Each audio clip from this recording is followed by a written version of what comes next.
মঙ্গলবার নিউ ইয়র্কে জাতিসংঘ সাধারণ পরিষদের ৭৯তম অধিবেশনের শুরুতেই উদ্বোধনী বক্তব্য রাখেন সংস্থাটির মহাসচিব অ্যান্তোনিও গুতেরেস। তার বক্তব্যে উঠে আসে চলমান সংঘাতের কথা। গাজা, ইসরায়েল ও রাশিয়া ইউক্রেন যুদ্ধ বন্ধের কোনো লক্ষণ নেই বলে জানান গুতেরেস। এ সময় গাজায় অবিলম্বে যুদ্ধবিরতির আহ্বানও জানান তিনি।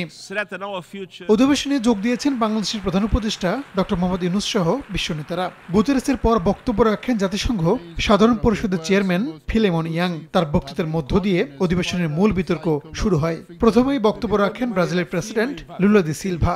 সুন্দর ও শান্তিপূর্ণ ভবিষ্যতের জন্য জাতিসংঘের সংস্কার করতে বিশ্ব নেতাদের প্রতি আহ্বান জানান তিনি।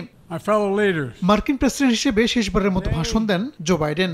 আগ্রাসন বন্ধে সবাইকে ঐক্যবদ্ধ হওয়ার ডাক দেন তিনি। ইসরায়েল গাজা যুদ্ধবিরতির পাশাপাশি হামাসের হাতে জিম্মিদের মুক্তির দাবি জানান বাইডেন। এছাড়াও বিভিন্ন ইস্যুতে কথা বলেন তিনি। এদিন বিশ্বের বিভিন্ন দেশের নেতারা জাতিসংঘ সাধারণ পরিষদের ৭৯তম অধিবেশনের মূল বিতর্কে বক্তব্য রাখবেন। রাহানুল রানা, সময় সংবাদ।